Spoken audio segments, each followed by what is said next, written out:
Hi everyone, welcome back again di Bitcoin Update. So, Bitcoin Update hari ini saya akan tambahkan market update sedikit tentang posisi daripada non-farm payroll. Dan menarik dan luar biasanya lagi adalah, tadi kan kita sempat bahas ya teman-teman ya, Bitcoin before NFP. Menariknya adalah possibility yang kita lihat saat ini itu justru jadi cenderung terbalik karena NFP yang dirilis hari ini tuh benar-benar di luar ekspektasi kita ya. Jadi bukan hanya kita tapi para pelaku pasar secara global, dan saya nggak tahu apakah ini dimanipulasi atau tidak datanya, tapi kalau menurut berdasarkan artikel data ini real. Memang ada istilahnya, kita bisa katakan ada penambahan sekitar 517.000 pekerjaan ya, kita bilang. Job report shows increase of $517,000 in January, crushing estimates as unemployment rate hit 53-year low. Jadi memang yang unexpected adalah, teman-teman lihat lagi deh ya, lihat datanya. Pertama, ekspektasi atau estimasi adalah 187.000 penambahan, ini malah menjadi 517.000 ya. Ini hampir 3 kali lipat atau bahkan lebih ya, hampir 3 kali lipat harusnya ya. Hampir 3 kali lipat peningkatan, sangat drastis. Dan luar biasanya lagi, unemployment rate itu diperkirakan harusnya nambah 0,1%, ini malah jadi turun 0,1%. Oke, NFP plusnya luar biasa, unemployment rate malah jadi turun, artinya pengangguran di US itu lagi berkurang. Tapi yang menarik setelah saya ngelihat dengan detail ya untuk artikel yang tertulis di sini, pertama penambahan pekerjaannya ini kalau saya nggak salah assess ya atau nggak salah baca, leisure and hospitality itu kan berarti kita ngomongin soal entertainment ya. Jadi kayak misalkan contoh Las Vegas ya, ketika orang-orang yang kerja biasanya di balik meja kasino, nah itu leisure ya termasuk harusnya.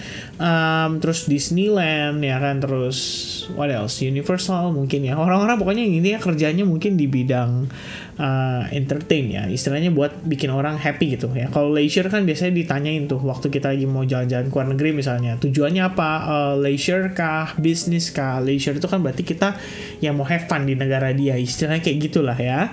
Dan hospitality itu berarti dari perhotelan, penambahan sekitar 128.000 pekerjaan ya, lebih kurangnya. Dan ada significant gainers were professional and business service ya, kemudian ada government dan juga ada healthcare. Nah, sebenarnya kalau teman-teman lihat berdasarkan acuan yang ada di sini, ini rata-rata atau di average-nya itu adalah low fare, bukan kita bilang low fare ya, bahasanya kayak gaji kecil gitu loh, bukan gaji kecil lah. Mungkin kalau untuk rata-rata di Amerika Serikat harusnya pekerjaan penambahan yang sifatnya seperti government ya, kemudian hospitality itu akan cenderung lebih minim, istilahnya upahnya lah, kita bicara upah ya. Dan menariknya adalah soal unemployment rate ini ternyata digadang-gadang merupakan angka terendah semenjak 1969 ya, hampir lebih kurang 30 tahunan ya, 34 tahun terakhir ya, lebih kurang teman-teman ya. Apa 50, wait a second, sekarang 2023 kurang 23 tambah 31 berarti 54 tahun teman-teman ya. Ini adalah angka terendah. This is the lowest jobless level since May 1969. So this one is a bad news and a good news. Basically, good newsnya adalah kita ngomongin soal ekonomi di Amerika sebenarnya tuh nggak dalam keadaan yang gimana banget ya. Orang-orang di sana dapat pekerjaan, orang-orang di sana bisa hidup walaupun inflasi lagi meningkat. Dan bad newsnya adalah inflasi berarti masih bisa naik. Ya, pada intinya, kalau misalkan ini sebenarnya kalau misalnya kita berkaca pada historical data ya, The Fed naikin suku bunga, implikasinya itu adalah para pengusaha jadi sulit untuk melakukan pinjaman ke perbankan atau sulit melakukan yang namanya kredit. Kalau mereka kesulitan melakukan kredit, artinya mereka akan kesulitan untuk melakukan ekspansi. Dan kalau misalkan mereka tidak melakukan ekspansi, seharusnya implikasi berikutnya adalah masalah pengangguran yang akan meningkat. Nah, kalau pengangguran sudah meningkat, ini kita ngomongin resesi ekonomi sudah berjalan. Oke, jadi ekspektasinya adalah dengan terjadi resesi ekonomi, inflasi itu bisa turun, ya. Inflasi itu ada karena adanya demand di pasar, sehingga peredaran uangnya juga istilahnya jadi meningkat, ya. Kan mereka rencananya kan pengen mengurangi peredaran uang tersebut, sehingga mereka menaikkan suku bunga, sehingga orang istilahnya mau simpan uang mereka kembali di perbankan dengan harapan ya uangnya berbunga lah. Istilahnya kan kalau logika dasarnya kita seperti itu. Nah, namun dengan situasi seperti sekarang ini, karena istilahnya para pelaku pasar, bukan para pelaku pasar lah, kita bilang masyarakat ya saat ini memiliki kesempatan untuk bekerja, dan kita lihat unemployment rate itu sangat rendah. Ini artinya kita ngomongin soal upah atau pendapatan mereka setiap bulan itu bisa dibelanjakan oleh mereka, sehingga meningkatkan demand kembali di pasar, ya. Mungkin secara sederhana saya ngambil yang paling gampang deh, teman-teman. Let's say energi deh, ya. Kita ngomongin bensin. Kalau misalkan ada 10 orang, ya, 10 orang ini 8 diantaranya itu bekerja dan 2 diantaranya tidak bekerja, tapi 10 orang ini sama-sama punya kendaraan.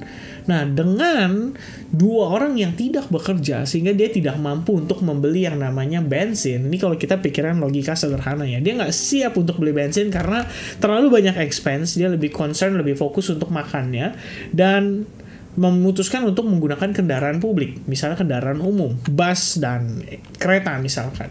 Sementara 8 lainnya itu mampu untuk membeli bensin. Nah, sekarang bayangin teman-teman, kalau 10-10-nya itu jadi mampu beli bensin. Nah, ibaratnya takaran bensin yang tadinya 10 itu masih sisa 2 karena demand-nya tidak seperti yang diharapkan, which is 10 orang. Sekarang 10-10-nya terpenuhi.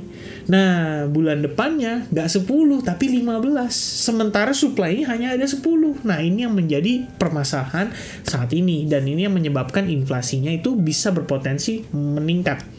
At least, kalau teman-teman nggak percaya, kita bisa lihat dari sini. Jadi CME, Fed Watch Tool, kemarin kita ada bahas ya di video terakhir ya, waktu kita ngomongin soal kenaikan suku bunga, terutama pada saat si Jerome Powell ya melakukan press conference, FOMC press conference. Sebenarnya per tanggal 22 Maret, ini udah dipastikan kenaikannya sekitar 0,25%, ya, 99,6%.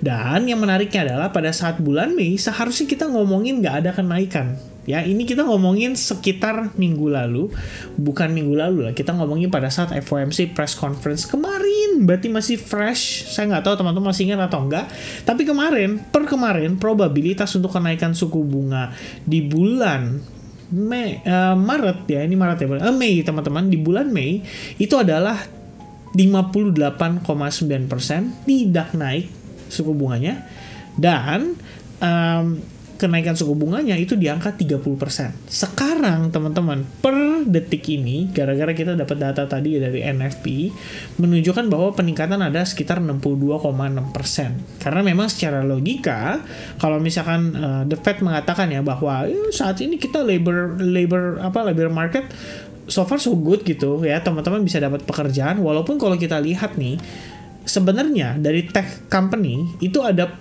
pemangkasan karyawan, hampir 41% itu terjadi, sekitar lebih kurang 100.000 pekerjaan ya di-cut di bulan Januari, dan rata-rata itu dari perusahaan teknologi. Jadi perusahaan yang istilahnya mempekerjakan orang dengan upah yang di atas average itu sekarang posisinya berkurang. Jadi yang merata itu adalah kelas menengah ke bawah lah kita bilang. Mereka dapat kesempatan untuk bekerja ya seperti yang kalian lihat tadi di hospitality, di government, business service, atau professional. Professional tuh bisa berupa sales juga ya ibaratnya.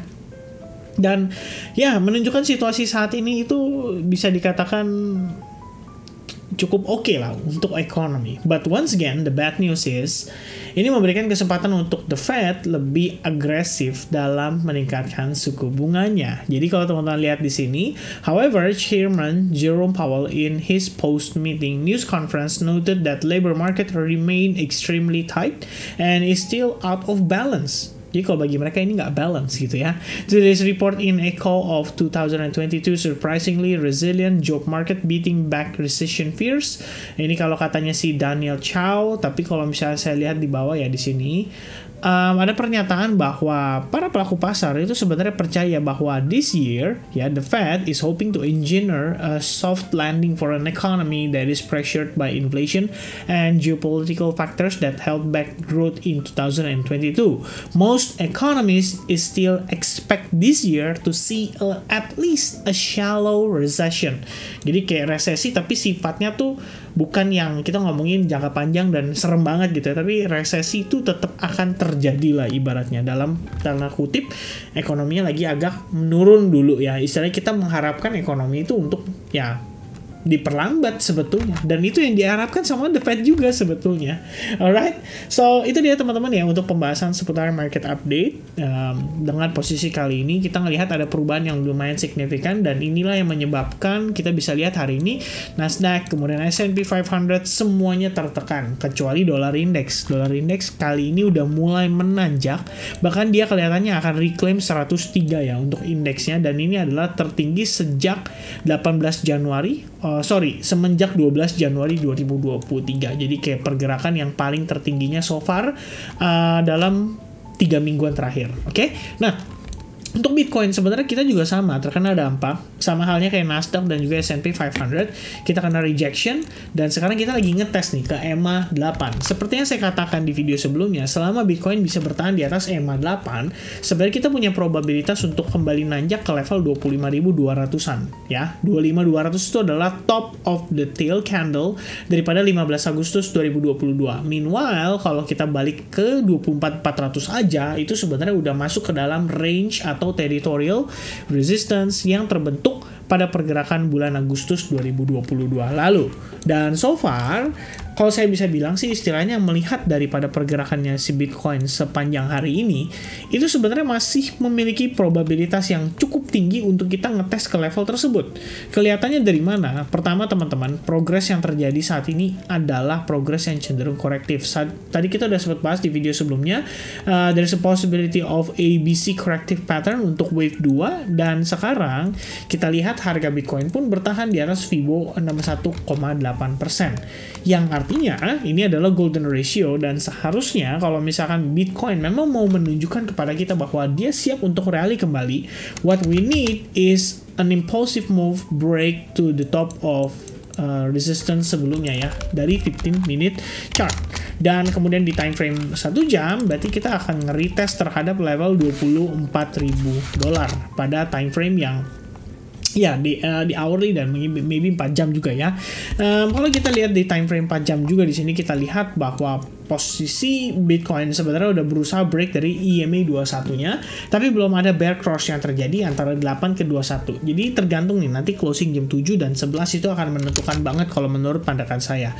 Dan one thing yang perlu kita note adalah as long Bitcoin can maintain di atas $23.000, maka skenario yang kita bahas ini itu masih dalam kondisi valid. Tapi kalau misalnya $23.000 di breach, kemudian holding di bawah 23.000 plus dia retest ke 22.300, ini berarti sudah menginvalidasi skenario Bitcoin untuk kembali bullish ngetes ke level 25 ribuan ya. Tapi kalau misalkan rejection sekalipun, like I said before in the previous video, kita udah ngomongin persiapan jelang NFP ya, beware of tonight news, perhatikan pelemahan momentum bull karena udah bisa kelihatan bahwa bullish atau buyers itu sudah mulai slowing down compare dengan penguatan sebelumnya. Jadi memang sewajarnya untuk kita juga sebenarnya udah boleh mulai antisipasi. Jadi kalau teman-teman punya position long terhadap koin-koin kesayangan kalian, ya pertama maintain dengan agresif, kalian bisa hold positionnya, dan kalau saya sih biasanya percayakan dengan stop loss ya. Jadi stop loss plus saya geser terus sampai akhirnya mencapai angka yang sesuai dengan ekspektasi, atau bukan angka ekspektasi sih kita bilangnya, sampai akhirnya buyersnya tuh benar-benar kehabisan napas dan ya udah reversal gitu loh. Kalau misalkan belum, berarti kita masih fine dan position kita masih bisa di maximize profitnya. Oke, kira-kira seperti itu teman-teman. Nah untuk saat ini perhatikan di time frame 1 jam kita masih berada di EMA 21, resistance itu masih dari EMA 21 dan EMA 8. Kalau misalkan posisi dia reject terus ya, maksudnya kalau kita butuh ya untuk mendapatkan konfirmasi bahwa buyer sudah siap, at least EMA 21 harus memotong ke EMA 8-nya. Jadi harga di atas EMA 21, harga di atas EMA 8, dan EMA 8 serta EMA 21 sudah saling bersilangan bull cross ke arah atas. Nah itu berarti udah mendapatkan sedikit konfirmasi lah kita ngomongin buat possibility of Bitcoin bisa ngejar ke 25.000. Nah kalau sampai itu terjadi, teman-teman yang lagi trading di altcoin, you can maintain your position. Jadi bisa di-maximize lebih jauh lagi. Alright, jadi itu sekilas dari saya. Thank you very much for watching and I'll see you guys again in the next update. Happy weekend everybody and God bless everyone. Cheers guys, bye-bye.